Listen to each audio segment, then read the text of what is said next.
కీలకమని ఇప్పుడు మనం టేకప్ చేసాం ఈ ఇష్యూ మీద మాట్లాడడం కోసం. చివరిగా రాహుల్ గాంధీ రేవంత్ రెడ్డి రంజాన్ తోఫా ఇచ్చారు. సో ఇది ఎలా అర్థం చేసుకోవాలి? రంజాన్ తోఫా ఏమిటి? ఆ తోఫా దాన్ని ఎవరికి ఇచ్చారు? ఎలా అర్థం చేసుకోవాలి? అది ఎంత ప్రేమతో చేశారు ఆ పని?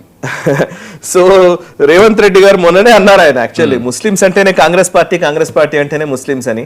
అండ్ మొన్ననే రేవంత్ ఉద్దీన్ అంటే తప్పేంటి, అసలు రేవంత్ ఉద్దీన్ అన్నా కానీ నాకేం ప్రాబ్లం లేదు అని చెప్పారు.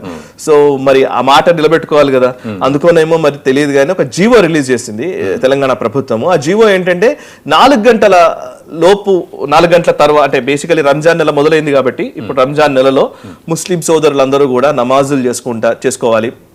రోజా విరమించే టైం సాయంత్రం అయితే అవుతుంది.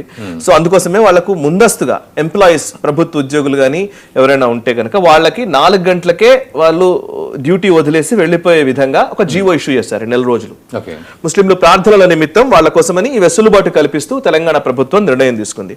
అఫ్ కోర్స్ ఎవరైనా సరే నమ్మకమే, ఇందాక మనం అన్నాం కదా నమ్మకం చాలా ఇంపార్టెంట్. డెఫినెట్లీ ఆ నమ్మకాన్ని మనం గౌరవించాలి, వాళ్ళ ప్రార్థనల్ని మనం గౌరవించాల్సింది డౌట్ ఏం లేదు.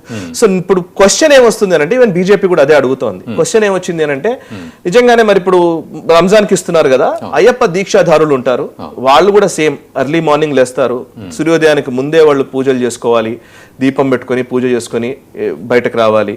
అండ్ మధ్యాహ్నం ఒకటేసారి భిక్ష చేస్తారు. ఓకే, వాళ్ళ ఆ భిక్ష కూడా వాళ్ళ ఇంటి నుంచి ఎక్కడి నుంచో తీసుకురావడము అన్ని కష్టాలు ఉంటాయి. వాళ్ళు ఏదో గుళ్ళల్లో అక్కడో ఇక్కడో తీసుకొని తింటారు, భిక్ష అంటారు, అందుకే దాన్ని భిక్ష అది. సో అక్కడే తింటారు.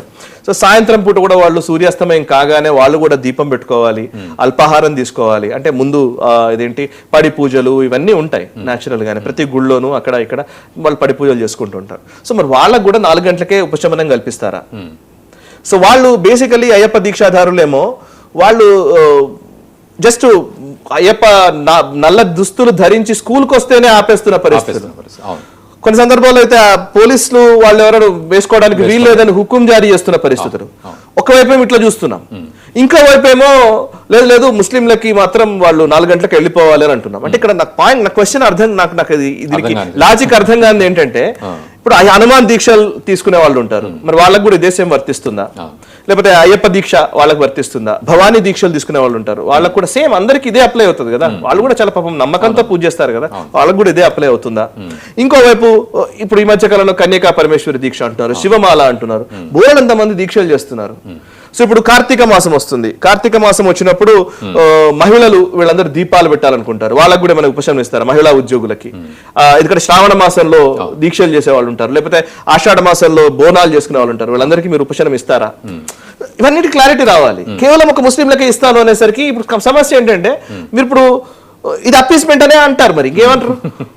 So same thing.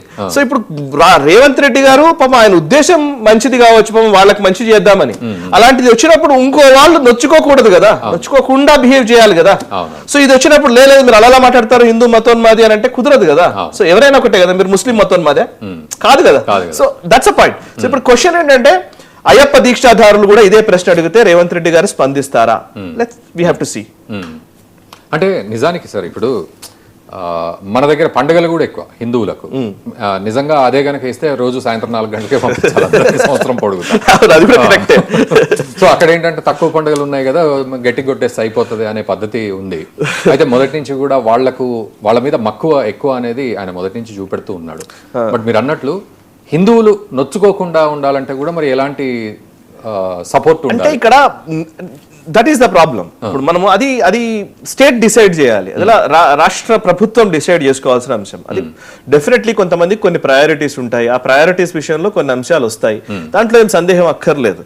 కానీ ఆ ప్రయారిటీస్ విషయం ఇప్పుడు లైక్ ముస్లిమ్స్ కి మీరు ఒకటి విరాళంగా నేను ఒక వాళ్ళ కోసం నేను నిలబడ్డాను అని చెప్పే ప్రయత్నం చేస్తున్నాను అని అన్నప్పుడు వాళ్ళు వేరు మీరు వేరు అనే ఒక ప్రయత్నం చేసినప్పుడు, like for example Manmohan Singh గారు ఒకసారి అన్నారు, ఆయన యాక్చువల్లీ యూపీఏ ప్రభుత్వ హయాంలో అన్న మాటనే అది. ఆయన అన్న మాట ఏంటంటే అసలు ఈ దేశంలోని వనరులపైన మొదటి హక్కు ముస్లింలకే ఉందన్నారు ఆయన, ప్రధాని హోదాలో అన్నాడు ఆయన. అసలు అది చాలా ఆశ్చర్యం. అది ఒక రకంగా అనలేదు అని తర్వాత వచ్చారు బట్ అన్నారు ఆయన, ఆ స్టేట్మెంట్లు ఉన్నాయి అవన్నీ దాంట్లో ఉన్నాయి.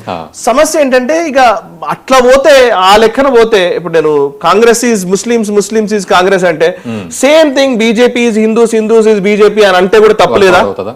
తప్పు లేదా, మనం అప్పుడు ఓకే అందామా? లేదు, అప్పుడు మతతత్వం వస్తుంది. So that's a problem. So అందుకే whatever it may be, Ramzan టైంలో వాళ్ళు నిర్వహించుకునే ప్రార్థనలని గౌరవించడం అనేది నేను తప్పు ఏం కాదు, గౌరవించండి. కాకపోతే ఏంటంటే ఇలాంటివి వచ్చేటప్పుడు కన్విన్సింగ్ గా ఆర్గ్యుమెంట్స్ చెప్పే ప్రయత్నం అన్న చేయాలి, లాజికల్ గా చెప్పే ప్రయత్నం అన్న చేయాలి. ఆ ప్రయత్నం చేయనప్పుడే ఏమవుతుందంటే ఇదంతా ఒక వైపే వెళ్ళారు అనే ఒక భావనలోకి వెళ్ళిపోయే ప్రమాదం ఉంది. సో దాట్ డెఫినెట్లీ గవర్నమెంట్ దీన్ని ఎలా కమ్యూనికేట్ చేస్తారనేది కూడా చాలా కీలకం.